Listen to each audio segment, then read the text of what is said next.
Bonjour et bienvenue pour cette nouvelle vidéo. Donc, ce sera la fin et la suite de la vie après la mort. Donc, nous allons parler de la vie après la mort. Que se passe-t-il vraiment après la mort? Et quand est-on vraiment mort? Ces questions que toute personne se pose. Nous sommes nombreux à nous poser la question, que se passe-t-il après la mort? Est-on vraiment mort une fois que nous sommes morts? Donc, je vais vous répondre dans une vidéo assez, on va dire, bien explicite. Donc, vous pouvez faire un arrêt cardiaque, vous pouvez avoir un problème de santé imminent sans qu'on s'en aperçoive, mourir d'un moment à l'autre, euh, ou faire une expérience également comme certains ont fait de mort imminente. Donc, nous allons parler de ça. Beaucoup de personnes ont survécu à un arrêt cardiaque, à un AVC, à un infarctus, et eux ont su dire, il s'est passé quelque chose, voilà, j'ai vu un tunnel, j'ai vu une sensation de flottement, je me suis sentie partir, et puis d'un seul coup, je me suis sentie réintégrer mon corps, et là, j'ai beaucoup souffert car j'ai eu très très mal dans mon corps. Beaucoup de personnes en parlent conscients que au moment de leur ils sont conscients de ce qu'ils vivent en fait. Certaines décrivent une lumière brillante ou d'autres qu'ils ont des flashs. Donc dans certains, comme dans des films, on va dire. Mais le plus de personnes qui ont rencontré lors de ces expériences, c'est beaucoup plus vaste ce qu'on en parle. C'est innombrable, ils ont dit. C'est tellement, mais tellement plus vaste. Ils ont des souvenirs qui sont aussi liés à des peurs. Oui, ils ont des souvenirs liés à leurs peurs, liés aux animaux, aux plantes, à la violence, à la persécution, au sentiment de déjà-vu, à leur famille aussi. Certains veulent pas partir à cause de leur famille, des sentiments qui sont animés. De plus, il est possible que certaines personnes ne se souviennent de rien à cause des liaisons cérébrales. Vous savez, quand on a des problèmes, des liaisons cérébrales au cerveau, ou quand on prend des sédatifs, ça peut endommager la mémoire. Donc le cerveau continue, ça on le sait au niveau médical, le cerveau continue à fonctionner après l'arrêt du cœur. Il s'est avéré qu'une personne qui a eu une expérience de sortie de son corps a même pu se voir sortir, se sentir sortir et voir qu'elle n'était plus dans son corps. Alors, c'est très, très, on va dire, des expériences qui peut-être, certains ont même halluciné, vous allez dire, mais ce sont des personnes qui ont constaté que le cerveau pouvait continuer à fonctionner 20 à 30 secondes après l'arrêt du cœur. Et même certains, dans des vidéos, affirment que certaines personnes, si vous ouvrez si vous déterrez une personne qui est enterrée et que vous lui prélevez un peu de sang ou que vous lui coupez son doigt ou autre, du sang peut jaillir selon la décomposition, selon la personne. Moi, tout ce que je sais, c'est que là où est enterrée une partie de ma famille, c'est une terre argile. Donc les gens sont préservés, ne sont pas mis en décomposition. On a retrouvé mon grand-père qui est toujours, on va dire, qui est bien conservé. Très bien conservé depuis, ça fait des années qu'il est décédé. Donc on va dire qu'il est très très bien conservé. Et ma grand-mère également est enterrée à côté de lui. Elle est conservée intacte. Tout dépend également du lieu où vous vous êtes enterré et de la personne, de la nature de conscience que vous avez au moment de passer à l'étape suivante. Donc normalement le cerveau reste 20 à 30 secondes après l'arrêt du cœur. Mais dans des cas particuliers, l'état de conscience peut durer beaucoup plus longtemps selon votre état de conscience également, selon vos énergies. Alors, il y a une personne qui a relaté ces faits, un homme qui travaillait, qui avait 57 ans, en Angleterre. L'état de conscience semblait avoir continué jusqu'à 3 minutes pour cet homme. L'homme a décrit tout ce qui s'est passé dans la pièce, mais de manière importante. Il a entendu des bips, provenant d'une machine qui a fait un bruit à plusieurs intervalles de 3 minutes. Ainsi, le personnel est en mesure, il est en mesure d'écouter le personnel qui était présent, il est en mesure d'écouter toutes les conversations qui se disaient. Le patient a tout décrit. Les médecins et les infirmières essayaient de le ramener à la vie. Il a dit qu'il se sentait observateur de sa résurrection d'un coin de cette pièce, là où il était. Et c'est un homme qui est rationnel, qui ne croit à rien. C'est pas un homme qui croyait à la vie après la mort, ce genre de choses.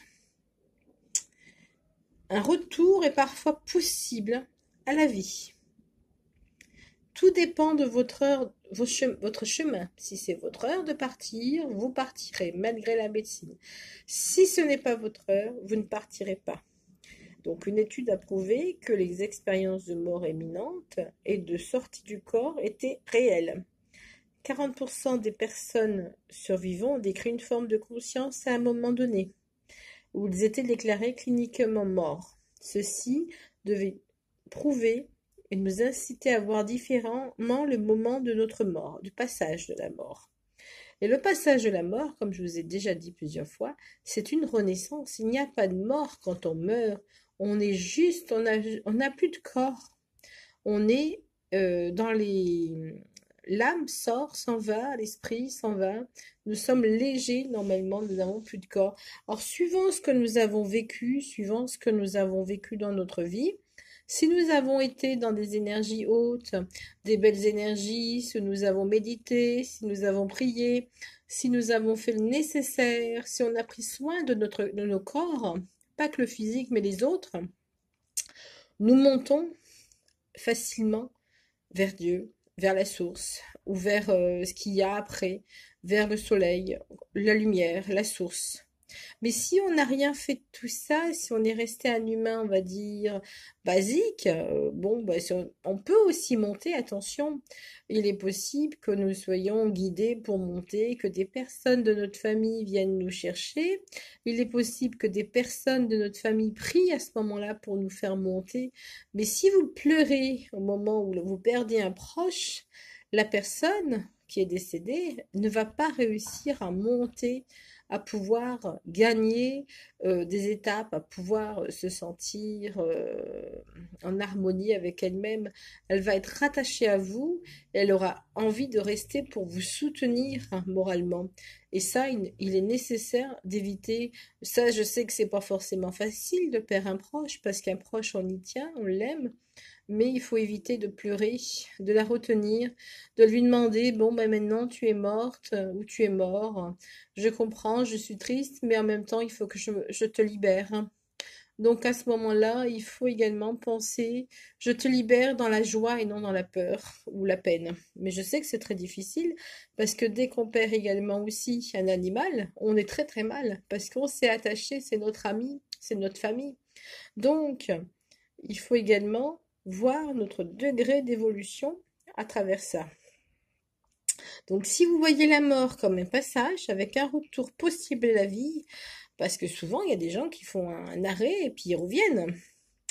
C'est pas ça peut être, c'est sûr que c'est brutal, mais c'est à un moment donné, on vous dit, il faut changer ton mode de vie, il faut que tu comprennes qu'il y a autre chose, il faut que tu ailles le dire à d'autres personnes. La mort n'est pas un moment spécifique. C'est un processus naturel. Nous venons au monde, nous devons mourir un jour ou l'autre. Bien entendu, tout le monde ne va pas mourir au même âge. On a remarqué qu'il y a des enfants qui meurent, il y a des jeunes adultes qui meurent, il y a des bébés qui meurent, après des personnes âgées qui meurent. Ça, c'est votre programme de vie. Ça, on en reparlera dans une prochaine vidéo du programme de vie. Ça, c'est autre chose. Donc, après une maladie, on a un accident. Le cœur, les poumons, le cerveau arrêtent de fonctionner. Beaucoup de tentatives peuvent être faites pour inverser ce processus. Au niveau médical, nous avons évolué avec des techniques qui permettent de nous ramener à la vie. Avant, souvenez-vous, quand on était dans des siècles passés, les êtres humains n'étaient pas évolués au niveau médical, au niveau médecine. Ils enterraient souvent des gens qui n'étaient pas morts. C'est pour ça que beaucoup ont des peurs au niveau de la mort, ou d'être enterrés vivants, ou ont peur du noir parce ils ont été enterrés vivants, donc ils ont gratté avec les doigts, et ça n'a pas été facile. Donc, et souvent, dans certains lieux, on mettait une cloche au doigt du mort. Alors ça, j'ai lu ça quelque part, mais je sais plus dans quel pays faisait ça, pour voir si la personne allait sonner. Mais souvent, on enterrait les gens, ils étaient encore vivants, ils avaient juste un petit coma. Ça aussi, ça c'est très très, on va dire, important. Donc, nous allons voir qu'au-delà de la mort, il n'y a rien. Il n'y a rien de dangereux, il n'y a rien de mal de mourir. Mourir est le processus de la vie. Nous venons au monde, nous vivons notre enfance, nous apprenons des règles, nous apprenons nous apprenons, nous allons à l'école, nous recommençons le schéma, le cycle de la vie.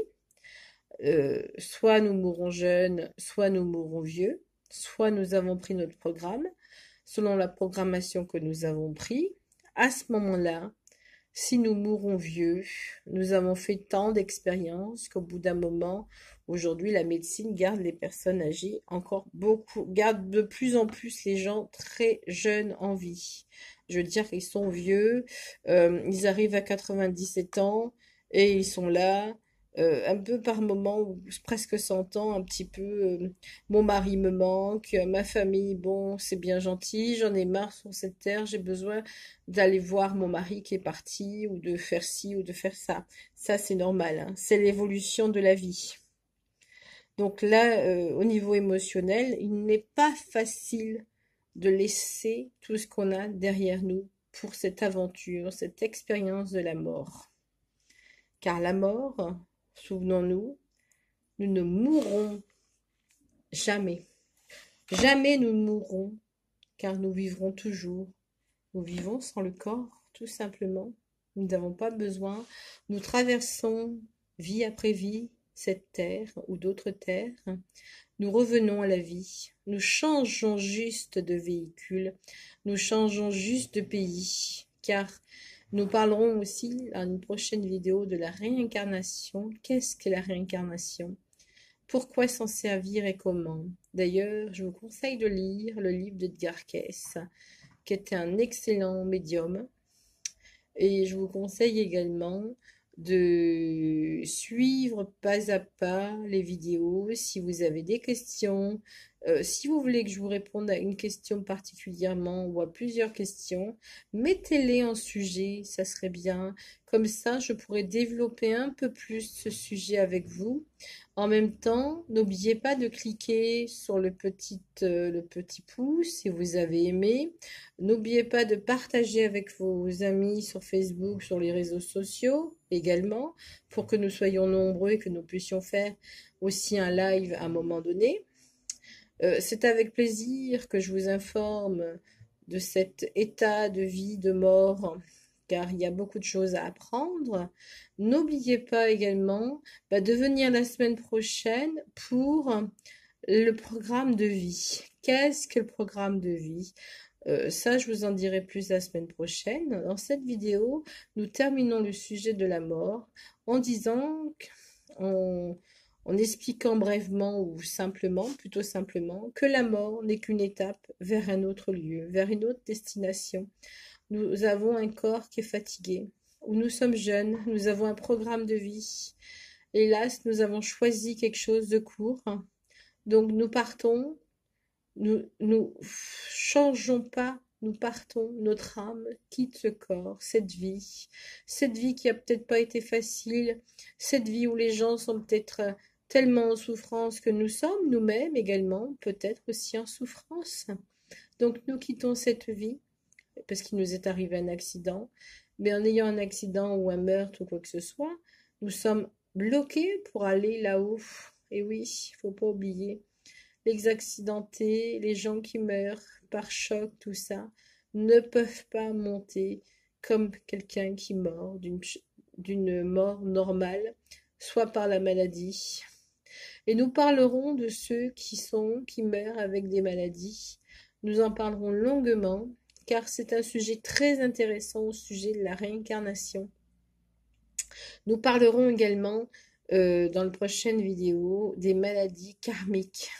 Et oui, car les maladies karmiques, de savoir où nous avons eu mal dans d'autres vies, qu'est-ce qui s'est passé, nous permet d'éliminer le problème de notre problème physique dans cette vie.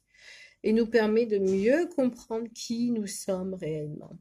Qui sommes-nous finalement? Des êtres évolués, non évolués? Sommes-nous capables de comprendre, d'amener la paix sur cette planète? Ou sommes-nous juste en train de nous autodétruire comme chaque civilisation a fait avant nous? Sommes-nous capables de comprendre que nous pourrions réussir qu'avec une chose, l'amour, la conscience et la lumière? C'est la seule chose qui devrait nous importer sur cette terre, et non tous ces tracasseries, tous ces noirceurs, tous ces problématiques que nous mettent nos gouvernements, nous mettent les hommes qui gouvernent cette terre, car ça fait depuis que l'homme est né que les guerres sont là, que l'homme a tué son propre frère au début de l'homme. Donc, sommes-nous capables aujourd'hui de comprendre qui nous sommes, vers quoi nous devons aller, et comprendre que la mort n'est qu'une étape, mais si nous tuons notre voisin, c'est un peu de nous-mêmes que nous tuons, car nous tuons à travers lui. Et si nous tuons notre voisin, qui dit que notre voisin un jour ne nous tuera pas, ou que nous ne serons pas tués également? C'est un jeu de cycle éternel. Si nous faisons la guerre à tel pays, qui dit qu'un jour nous serons réellement en paix? Avec toute la nourriture également qu'il y a sur cette terre, pourquoi est-ce que d'autres pays n'en ont pas? Pourquoi ne pas emmener cette nourriture chez ces pauvres gens? Pourquoi est-ce que, également, au niveau de l'argent, les banques retiennent l'argent? Parce que, pourquoi ne nous donnent-ils pas ce que nous avons besoin pour vivre? Tout ça est des questions de programmation gouvernementale, de programmation des banques.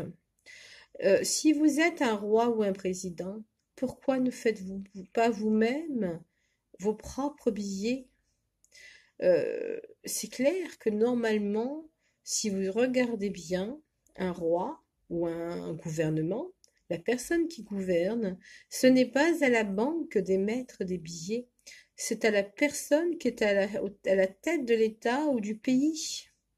À ce moment-là, c'est lui qui a les pleins pouvoirs sur la banque, c'est lui qui peut devenir la banque. En fait, tout est une question de vous emmener dans des programmes d'esclaves, de vous rendre esclave avec peu de moyens, de vous affamer également. Tout ça, aujourd'hui, l'être humain doit en sortir. Il n'a plus besoin d'être dans cette étiquette, il n'est plus un esclave. Il doit monter en conscience. Il doit voir que finalement, l'homme est un... Est-ce que c'est réellement un terrien et non un extraterrestre? Car nous sommes nombreux sur Terre, mais également beaucoup d'extraterrestres bons et gentils. Donc ça, nous en parlerons dans la prochaine vidéo. Et je vous souhaite une très bonne journée, un bon week-end. Et n'hésitez pas à cliquer et à venir me parler, me dire poser des questions est toujours facile d'y répondre. Dans une prochaine vidéo, on pourra élargir le sujet. Et n'hésitez pas à aller sur la chaîne Tipeee, également sur le site de Tipeee, afin de voir également ce que nous proposons dans notre boutique. Bonne journée à vous tous.